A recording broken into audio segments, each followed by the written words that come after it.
Hello, in this video I am going to tackle another pet peeve of mine that I know a lot of people like this skill line, but I'm gonna have to do a video on this and explain my opinion on this and why I feel this way, and that is the healing skill line from the Nightblade. This drives me crazy when people call this out for a number of reasons. I don't feel like the skill line is very good for healing in and of itself, and I'll go through this in detail, very similar how I did with the Warden Winter's Embrace skill line. Hopefully this is not an hour long like that one was just about. I'm going to try and not do that again. I know that was probably way longer than it should have been, but I will start off by what I believe is a much stronger setup for healing and why that is. If you look at the skill lines, the Living Death from Necromancer, Green Balance from the Warden, and the Curative Runeforms, these go together extremely well, and I will cover what they do in some brief detail here. As you can see on my bar, I have budding seeds here. This is taking the place, as I stated in previous videos. I don't use Illustrious Healing anymore. This pretty much is a better version of that, and so that's what I use in its place. It's a more powerful, cheaper, and more versatile spell to use. You get the healing in a 6-second window rather than a 10 or a 15-second window. A lot of times in trials you're moving around, and you're probably not going to stand in that spot for 15 seconds to get the entirety of the spell. So this, I believe, is a lot better. Then we have Braided Tether. This is really, really easy to proc in ad pulls especially. But even if you're not going to use the skill that is free to cast, by the way, and it has a ton of healing on it, this increases your healing done by 3% just for slotting it. So there's that. Chakram Shields, all three of these are very strong and highlight each of the skill lines very well. This is a shield that you spam for your group, and I'll go into the passives now for each of these skill lines. The Living Death. When you have a negative effect on you, your healing done is going to be increased by 12%. Now, anybody that's run a dungeon or trial or just anywhere overland, when you're fighting something, you're going to have a negative effect on you. I mean, it's just always the case when you're in combat. Something gets put on you. A debuff, a damage over time, a bleed, something. There's always an effect of some kind on you. And so this is going to be up almost all the time. And so the 12% healing increase on top of the 3% you get for slotting Braided Tether, that's 15% healing to all of your heals. It's not in-class Necromancer heals, it's not burst heals, it's not heals over time, it's everything that you're doing that's a healing is increased. Now on top of that, we've got when your allies are below optimal health, you're going to get an increase of critical healing. That means you're going to have more often than not a critical strike. And honestly, there's not really another way to increase your critical strike rating other than to build into critical chance. And most healer sets don't have a ton of that built in. So this really is a nice add-in for the healing that you're going to do. This right here, when you consume a corpse, this will generate 10 ultimate. I'm going to tag this right here and say pay attention to this stat right here, because it's going to compete with the Nightblade's siphoning, the potion chugging, for example. I'm going to kind of absolutely bury that build into the dirt with it. So when you consume a corpse, you get 10 ultimate. This can happen once every 16 seconds. Well, this skill consumes a corpse in order to activate the heal. So not only are you going to activate a heal, you're also going to gain ultimate when you do it. Also, if you use Enduring Undeath, this will also consume a corpse. So I have 2 spells here that I can hit that will consume corpses and generate ultimate. Now, then there's also this spell here will create a corpse every 4 seconds, I believe it is, because you can recast it. Let's just show that here. Once you get to 4 there, you can recast it, and it creates a corpse. You can see it right there on the ground. So you can create your own corpse, even if there isn't one yet. You can create one after 6 seconds, or excuse me, 5 seconds. And then as soon as you kill an ad, bang, you got another corpse to consume. So then there's this one. While you have your healing mage out, you get increased recoveries. So every single one of these passives is useful and absolutely potent. So let's get into the Warden. Everybody knows the Warden, right? It's the god tier of healing for the last decade. Whenever your ally is under 40%, you are going to get major mending, which is an increase of 16% for 4 seconds. Now, if you heal them and they're, let's just say you're doing the twins fight on the new trial, right? You get that curse on you in veteran, or if you're doing ice cages in Sunspire, or ice cages in Sanity's Edge is also another good place for talking about this. You're going to get major mending to increase your healing by 16%. Well, what goes along with that? This one right here. You're going to have increased chance of critically striking. So not only that 16%, you're going to get the critical heals as well. So what is that going to mean? Well, if you go here to see where your critical damage is, currently I don't have anything other than the base, so it's just 50%. So now you're talking about critting with the major mending. That's 66% healing increased. And if you've got this procced on there, that's 78. You can see how quickly this increased healing done stacks and absolutely balloons.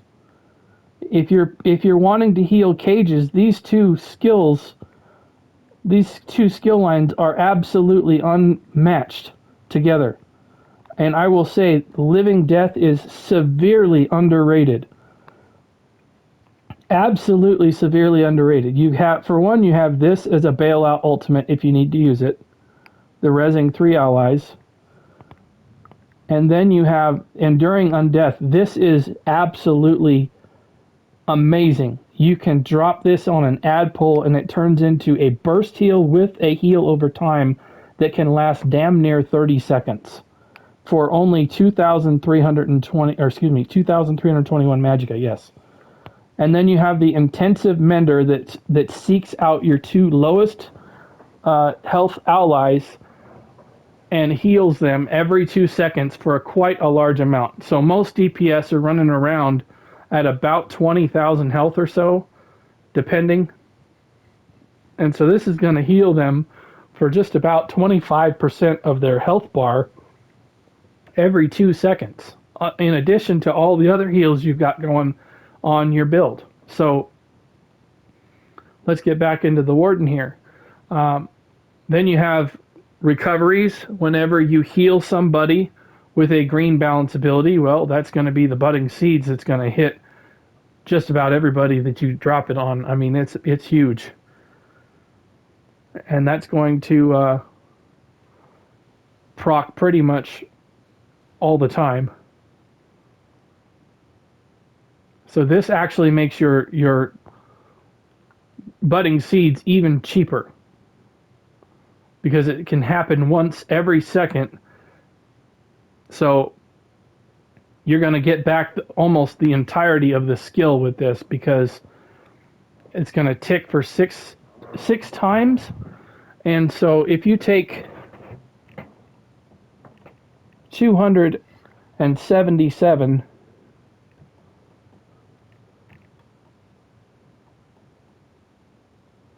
and you multiply that by 6, it's 1662. Well, how much does my budding seeds cost? Well, there you go. It's actually cheaper to hit this, because you will get back the magicka from actually casting this ability. So it's pretty much free to cast. Oh, and by the way, you can hit it twice to immediately cause it to burst heal in an AoE. And the Enduring Undeath also is a burst heal. So you have 2 burst heals right there from those 2 skill lines that hit in an AoE, not a single target. Now you have increased your healing done by 5% to your green balance abilities. So that's, again, your budding seeds is increased by 5%. And then here you have the ability to give your entire group minor toughness, which is going to increase their maximum health bar by 10%. This is absolutely a massive and completely unique buff to this skill line. You absolutely have to have a Warden healer in your group. This is huge, with a capital Y. Moving on to the Archaist skill line, the Curative Runeforms. This is absolutely the best ultimate for a healer to use. This does so many things, it's crazy. This heals your group. This gives them 200 unique weapon and spell damage. And once you heal the Glyphic up to full, they also get major protection. And it lasts for 15 seconds, and the ring is absolutely massive. I'll just go over here and cast it in the middle. You can see how large this is right here. You look at this ring. That encompasses almost all my tables. If I had dropped that right in the middle, it probably would have. That's how big that ring is. And it's absolutely the best ultimate for a healer to use. So then you've got this single target heal that is very similar to one of the Nightblade skills, but this will also generate a crux if you use one of the morphs. I believe the other one consumes a crux. I can just buy it here and then we'll look. This turns it into a heal over time, and this grants minor heroism, which is entirely too easy to get these days. So this is probably the morph you'd want to use anyway, but this is only a single target heal, probably only good for dungeons. This is the healing beam. If you can hit people with this, there's not another skill in the game that heals better than this. The only problem is it's only 4 meters wide, and it can be a little bit difficult to hit your targets with this. This is what I use as a spammable. This gives your group shields, and it also generates a crux. Now, why is that important? We'll get to that in a minute. Xena's Empowering Discs, another absolutely great skill. It gives your group much needed minor recoveries as well as minor courage. Why are the recoveries so important? Because your DPS don't have healer skill lines anymore that have the recovery passives. They've gone all full damage, and they need the gas in the tank to be able to keep casting spells. And so Xena's Empowering Discs is a great way to help them stay afloat, because if they're using just tripods, then they're going to get the major versions of these, and they're going to have a combined 45% recoveries in order to help keep them being able to do damage. So let's get into the Arcanist passives real quick. So when you are creating cruxes, you get an increase of healing done of 4% per crux spent. So that's 12 if you have 3 of them.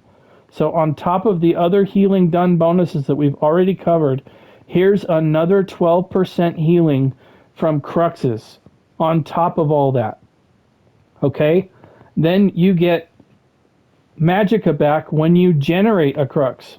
So whatever you're spending here is cheaper because you're generating a crux. So this is very similar to the Warden passive that was making budding seeds basically free. This takes off 225 from whatever this costs right here. So that's almost, it's a little bit less than 2,500. So that makes this spammable even cheaper.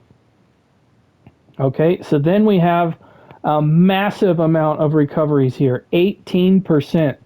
One of the most common things that I hear from healers when I'm in groups is that they're running out of magicka. There's a lot of reasons for that, but this right here is absolutely going to help not make that a reality. This right here is huge in terms of getting your recoveries up. Just to give you an idea of my recoveries on my build, I'm at 2,324. I don't have a potion popped. I don't have anything going in terms of recoveries. Now, when I pop this, and maybe my Xenas as well, and I stand in that, then you can see my recoveries get up really super high. And oh yeah, in case you were wondering, no, I'm not using mag recovery glyphs on my jewelry. I don't need them. You can see clearly how easy it is to get your recoveries up. So let's get back into this last passive here. This right here, I personally do not proc this that much. Or excuse me, this is the shield strength. I confused this with another passive on another skill line. This right here is increasing your shield size. So that counts for this spammable. This counts for barrier.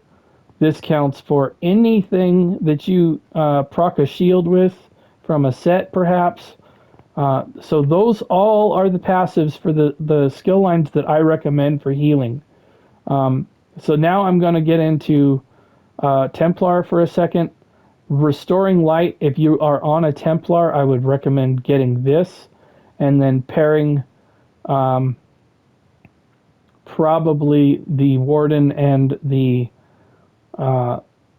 Archaist with this. If you are on a Sorcerer, I don't know what you're doing with your life. You should probably reassess yourself. Sorcerer healing is probably one of the biggest wrecks right now. Dark magic is really in a lot of trouble, and the Daedric summoning skill line is really going to make it difficult to heal because some of the healing skills for Sorcerer are up here in dark magic and some of them are here. It's just a mess. It really needs to get an overhaul. So and there's also a healing skill in Storm Calling as well if you use Surge. So Sorcerer is a complete mess right now. Dragon Knight, you should obviously use Earthen Heart. And I've already covered Necromancer, Warden, and Archaist. So let's get into the meat and potatoes of why I'm here. And that's to talk about the Siphoning skill line in comparison to those top three that I just mentioned and went over. Okay, let's start with the ultimate. This is one of the strongest reasons why people pick this ultimate. It's not the only, or excuse me, this skill line. It's not the only reason, but a lot of the times people pick this because it can provide major vitality to your group. However, I will tell you, it only lasts for 12 seconds. So you're going to have to get your ultimate back up pretty quick in order to get that out again. And as I shown with the increased healing done on my other skill lines, I can pretty well surpass 12% healing received from the vitality bonus there with all the stacked up healing done on the other skill lines. So this right here is a single target heal. You're not going to be able to... Or excuse me, this heals 3 people. I'm sorry. It's been a long day. this heals 3 people. It's very similar to Radiating Regeneration. And in fact, if you are going to run this skill, you should probably ditch the Radiating Regeneration because it's pretty much doing the same thing. It's not reliable in terms of hitting a specific target, whereas Regeneration, you can kind of just pop this 2 or 3 times and hit all your group because it will pop to different targets when you do that. You can't really do that with this skill. It doesn't work as well in that manner because you're hitting the target and stealing energy, and it's going to just pop around and hit random targets. So you can't really stick a 3 hots in 3 seconds on people like you can with Radiating Regeneration. So, in my opinion, this is not as good as Radiating Regeneration. Malevolent Offering. This is the in-class burst heal that's going to proc Minor Mending. I believe it was. No, it's your Minor Mending is on one of the morphs. It's not a passive, but Minor Mending is 8% increased healing done. So I've already surpassed that probably tenfold with the other skill lines that I've talked about. Even if you stack in the 12% from Major Vitality, you're still only at 20%, and I'm well over 80 on the other 3. This right here is a damaging skill. It's a damaging dot that you put on the enemy that either will proc Overcharged, which is probably one of the worst status effects in the game. They need to rethink that and I think rework it, maybe give it something else. This right here is a selfish skill that gives you resources. I understand you need resources and all that, but to have a skill do this when you could have passives do it is really just kind of odd to slot something that's going to do this rather than having passives that just do that or build properly. This is probably shouldn't even be slotted on a healer. You should be already able to sustain just fine without it. And then this, if you only have one morph choice for this to be a heal, and it is a burst heal that's really not that big of a burst heal, but there it is. I mean, that's what you get for spells from this. There's no competition, in my opinion. But let's talk about this. The ultimate from Catalyst has been nerfed in recent patches, and to be honest, I thought it wasn't worth it even before they nerfed it. So it's even more so not worth it now. Here we are in update 47, and we are almost this is the end of September almost. So we are approaching update 48. So we'll see what happens in the future with this skill line. But as of right now, this is tied to chugging a potion. So unless you put potion cooldown glyphs on your jewelry, which is therefore going to sacrifice your ability to process spells because you are going to be making your spells cost more, or you're going to sacrifice recoveries from that because you either wear mag reduction glyphs like I do, or you're wearing magicka recovery glyphs. Either case, if you have to put potion cooldown glyphs in their place, you already can chug a potion every I believe it's 45 seconds, and keep the major intellect bonuses up 100%. So you're not gaining anything by chugging a potion more often, other than you'll get a burst of magicka if you are in fact running a magicka potion. Who knows? So there's that. And then you only get the magicka once every, I believe the best you can get down to is 30 seconds. So 30, maybe a little bit lower than that, but every 30 seconds you get 20 ultimate. I'm just going to go back here to the Necromancer real quick and talk about the corpse consumption that you can proc every 16 seconds, so twice as often.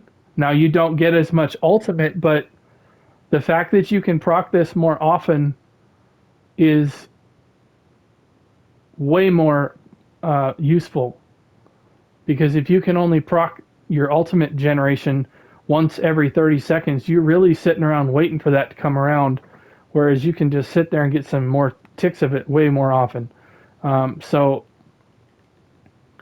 I don't believe this is really that strong of an ultimate, or excuse me, passive. Magicka Flood, you get an increase of max stats, or max Magicka is probably really the one you want to talk about here.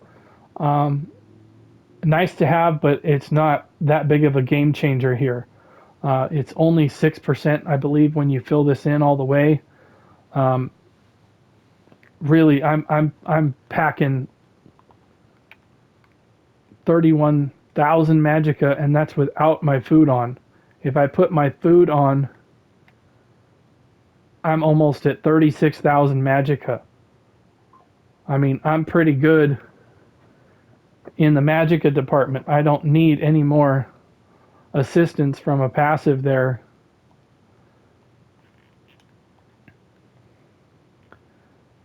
It's like I said, it's not a bad passive, but you also have, this is tied to slotting a skill from the skill line. It's not just a true passive. With the Archaist, you get recoveries, true passive, right? So I'll just show that real quick. Archaist, Irradiation. There's no requirement to slot anything. You just get these recoveries. Okay? With Nightblade, you have to slot an ability here to get this. And it's not per ability, so it's not like you can stack this up and get a huge amount. You get one skill, and that's it. So in my opinion, they need to rework this and make it a true passive. Having the requirement to slot something like that is really, when you have limited bar space with subclassing and how powerful you can make builds, I don't think that this requirement should be there. It's just not that strong that it needs to have that requirement in there. This right here is another one that's going to be really tight, because this is, again, only 2%. I think it's 3% when you fill it in all the way. But it's per ability slotted. Okay, well, you're only going to get one, maybe two slot there, and you're going to get 6% more on top of the 8% you got from here, and the 12 if you're proccing the ultimate. So you're up to 26% instead of the 80+% that I had with my setup. And then here, when you cast an ultimate, you generate, or excuse me, when you cast a siphoning ability, you generate an ultimate. So you're going to have to spam something every 4 seconds in order to proc this, which there's a lot of spells here that you need to manage in order to proc that every 4 seconds. That's going to be a really, really busy build. In the old days, when you had just Nightblade skill lines, then that would be one thing. This is, in fact, only siphoning abilities, so this right here really ties up your bars to have to be hitting siphoning skill lines every 4 seconds. That's a really busy and convoluted way to generate ultimate. So yes, this is a ultimate generating skill line and all that, but that goes a long way just to bring up the fact that the popular thing that was talked about when subclassing came out was the potion chugging, barrier popping every 10 seconds or whatever it was, healer. And I'm here to tell you that's not necessary. And it's also, if you look at it and what you're doing, you're not really healing. You're relying on a massive shield for your group, and you're chugging and focusing on popping potions and everything, rather than just healing and playing the game. It's really It's like if somebody was to use the Arcanist, for example, and tank and then do nothing but pop this massive shield every second that they're tanking. I mean, are you really tanking then at that point? You're just focusing on spamming a shield. I mean, it's just you're not really playing the role correctly, in my opinion. You need to focus on building right and looking at putting your sets together properly and getting your statistics up and your potency of your heals and all that, and focus on your rotations and all, and be able to handle. Because here's the truth of it: if you're sitting there focusing on popping a potion and getting all this ultimate up, when you get into a vet trial, you're going to have dead people in front of you because you're not healing them. You're focusing on chugging a potion and getting to that barrier. And the problem with a lot of healers is they don't leave heal over times out there. And so when mechanics start coming up and they start taking ticks of damage and there's no heal over times on them, that's when when your team starts to die because they're not getting heals. So if you're focusing on like chugging potions, I mean, you can do it if you're experienced enough and you can handle being in a vet trial and still focus on juggling chainsaws like that. But I would highly recommend that you don't step into that arena because it's not, for one, they probably nerfed it into the dirt to where it's not even worth it anymore. I've never even dipped my toe in the water because it sounds absolutely repulsive to me in terms of even attempting. I did not want to even attempt it. It does not sound fun to me at all.